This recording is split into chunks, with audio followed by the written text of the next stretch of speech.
तो स्टूडेंट्स आज मैं आपको कराऊंगी गैस पेपर, ठीक है, 8th क्लास का मैथ का गैस पेपर। तो इसमें सबसे पहले मैं आपको कराऊंगी चैप्टर 1 के रेशनल नंबर्स के एमसीक्यू, ट्रू फॉल्स और फिलअप्स, ठीक है। धीरे धीरे मैं आपको रोज़ डेली करवाऊंगी। चलिए स्टार्ट करते हैं। सबसे पहले है एमसीक्यू यानी कि मल्टीपल चॉइस क्वेश्चन। इसमें नंबर 1 पे है which of the following is communicative property for addition. इसमें ये चीज़ ध्यान रखना होता है कि कम्युनिकेटिव पूछा है उन्होंने किसकी, एडिशन की। तो हमने इस पर ध्यान नहीं देना। हमने देखिए, ये देखिए आपका इसमें a प्लस बी भी आ सकता है, ठीक है, b प्लस ए भी आ सकता है। तो ये हमारी कौन सी सही होगी, राइट कौन सी है, हमारा बी ऑप्शन राइट है। ओके, नेक्स्ट करते हैं। नेक्स्ट है which of the following is associative property for addition. इसमें एसोसिएटिव प्रॉपर्टी पूछा है किसका, एडिशन का, ठीक है। एडिशन मतलब अब एसोसिएटिव प्रॉपर्टी में क्या आता है कि a plus B plus C आता है ना, तो इसमें x plus Y plus Z आ रहा है, तो x plus Y plus Z आ रहा है, ठीक है। तो ये 3 3 है, तो समझो ये क्या है, हमारी एसोसिएटिव प्रॉपर्टी। ये देखिए ये 2 का ग्रुप बना हुआ है, तो ये कम्युनिकेटिव है किसकी, कम्युनिकेटिव प्रॉपर्टी ऑफ एडिशन, ठीक है। और ये कम्युनिकेटिव प्रॉपर्टी ऑफ मल्टीप्लिकेशन होती है, ठीक है। ओके, चलिए आगे स्टार्ट करते हैं। थर्ड क्वेश्चन है the additive inverse of -5 -9 is. -5 और -9 का एडिटिव इनवर्स क्या होगा, यानी कि इसमें अगर हम ऐड करेंगे तो क्या हमें 0 आएगा कि नहीं आएगा, ठीक है। कौन सा ऐड करेंगे तो क्या आएगा, ये आएगा 5/-9, 5/-9 यानी कि बी वाला ऑप्शन जो है हमारा सही होगा। फिर है the additive identity of 2/3 is 0 -2/3 -2/3 -3 3/2। इसमें से कौन होता है, द एडिटिव आइडेंटिटी ऑफ 2/3 क्या आएगा, इसका आएगा 0। ओके, तो इसका ए ऑप्शन इज राइट। इसमें देखिए नंबर 5 पे देखिए four rational number x y z which of the following is not true. तो इसमें देखिए ये मल्टीप्लाई है, ठीक है। हम इसको इससे मल्टीप्लाई करेंगे, इसको इससे मल्टीप्लाई करेंगे तो आंसर इक्वल टू आएगा। इसको भी करेंगे तो हमारा आंसर इक्वल टू आएगा। लेकिन इसको देखो x को अगर y से माइनस करेंगे या y को से हम x को माइनस करेंगे तो हमारा इक्वल टू आंसर नहीं आएगा। ये लिखा हुआ है, ये इक्वल टू लिखा है, तो ये होता है नॉट इक्वल टू आता है, ठीक है। तो कौन सा हमारा ट्रू नहीं है ना, ये सी वाला। ओके, 6 नंबर है the multiplicative identity of rational number A is. कौन सा आएगा हमारा, ए बी सी डी में से कौन सा आएगा, ए यानी कि 1। 7 नंबर है which of the following number does not have multiplicative inverse. तो 0, जिसका मल्टीप्लिकेटिव इनवर्स नहीं है वो क्या है, 0। तो ए ऑप्शन जो है हमारा राइट है।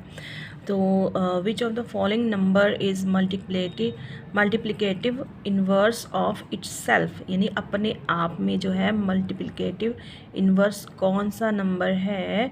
तो आपका कौन सा नंबर है आपका, तो ये देखिए 0 है ए में, और बी में -1 है, और सी में 1 है।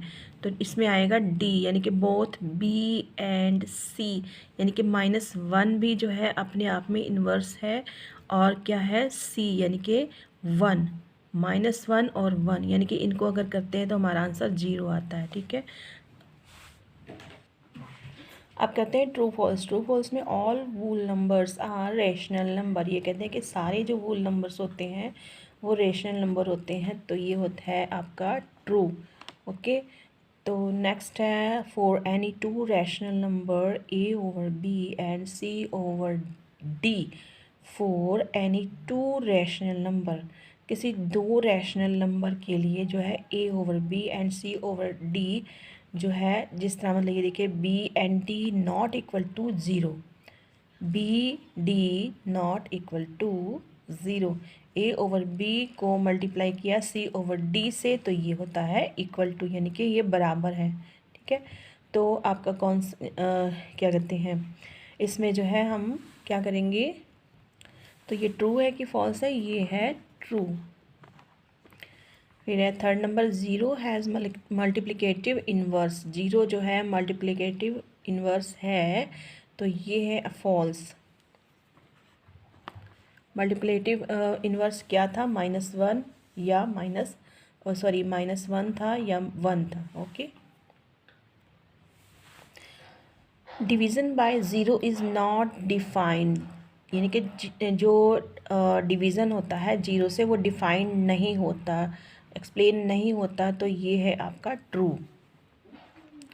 नंबर 5 पे है the subtraction of rational number is communicative. तो सब्ट्रैक्शन जो होता है रेशनल नंबर, वो कहते हैं कि कम्युनिकेटिव होता है। नहीं, इसमें ना कम्युनिकेटिव होता है, ना ही इसमें जो है एसोसिएटिव होता है। ठीक है। नेक्स्ट है फिल इन द ब्लैंक्स। ठीक है, नंबर 1 पे है जैसे इन्होंने प्रॉपर्टी बतानी है, property of multiplication of rational number. ये कुछ रैशनल नंबर दिए हैं, इनकी ये प्रॉपर्टी आपने बतानी है। इसमें कौन कौन सी प्रॉपर्टी यूज़ की गई है। ओके, जैसे -2/5 इंटू 3/4 इक्वल टू 3/4 इंटू -2/5, ये कौन सी प्रॉपर्टी है।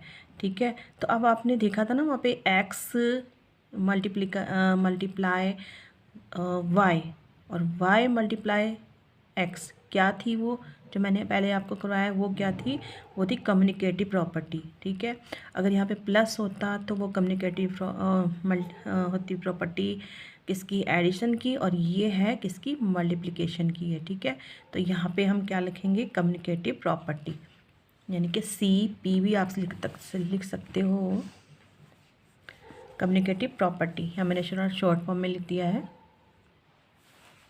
नंबर 2 पे है -3/8 इंटू 1 -3/8, यानी कि इसको अगर हम आंसर करेंगे तो ये हमारा आंसर ये आएगा, इसको इससे करेंगे तो हमारा आंसर जो है क्या आएगा, वो अलग चीज़ है, लेकिन वो प्रॉपर्टी पूछ रहे हैं। ठीक है, तो ये है existence of identity, existence of identity यहाँ पर आएगा। ठीक है, नेक्स्ट थर्ड नंबर पे है 5/8 इंटू 3/4 प्लस 2/3, ये ब्रैकेट में क्लोज हो गया और यहाँ पे हमने ब्रैकेट ओपन कर दिया। मान लो ओपन करके हम इसको सॉल्व करने जा रहे हैं, तो ये कौन सी हमारी प्रॉपर्टी है, ये हमारी है डिस्ट्रीब्यूशन ऑफ ओवर एडिशन। ठीक है, डिस्ट्रीब्यूशन ओवर एडिशन, तो यहाँ पे राइट कीजिए। तो नंबर थर्ड पे आएगा डिस्ट्रीब्यूशन ओवर एडिशन। नंबर 4 है -2/7 into 5/4 into 7/10 equal to -2/7 into 5/4 into 7/10। ये भी हमने ब्रैकेट में है और ये भी हमारा ब्रैकेट में है। ठीक है, तो ये कौन सी प्रॉपर्टी है, ये है एसोसिएटिव प्रॉपर्टी। तो देखिए मैंने आपको बताया था ना कि x इंटू वाई, चाहे इसको दोनों को ब्रैकेट में ले लो, और जो तीसरा जो आता है यानी कि z, वो बाहर हो जाता है। अगर या मान लो कि x को हम बाहर ले आए और y और z को हम अंदर ले आते हैं, तो यानी कि 3 का ये ग्रुप जो होता है मल्टीप्लिकेशन में, यही चीज़ जो है आपका एडिशन में भी हो जाती है, तो ये होती है एसोसिएटिव प्रॉपर्टी। अब यहाँ पे मल्टीप्लिकेशन का साइन लगा है तो ये मल्टीप्लिकेशन है, अगर यहाँ पे प्लस लगा होता तो ये एडिशन होता। ठीक है, तो ये कौन सी प्रॉपर्टी है, तो ये है एसोसिएटिव प्रॉपर्टी। ठीक है, आप उसको फुल लिखना है, ले मैंने थोड़ा छोटा लिखा है, आपने फुल लिखना है। डिस्ट्रीब्यूशन ओवर सब्सट्रैक्शन, ये आपकी प्रॉपर्टी है -7/9 इंटू 3/4 -7/9। ये देखिए इंटू 5/10, ये इस तरह की जो प्रॉपर्टी है और ये इस तरह में आ गई है, तो ये क्या होती है, ये आपकी होती है डिस्ट्रीब्यूशन ओवर सब्सट्रैक्शन, यानी कि सब्सट्रैक्शन के ऊपर हमने इसको डिस्ट्रीब्यूट किया, यानी कि अलग अलग करके हमने इसको सॉल्व किया है। तो देखिए ये है डिस्ट्रीब्यूशन ओवर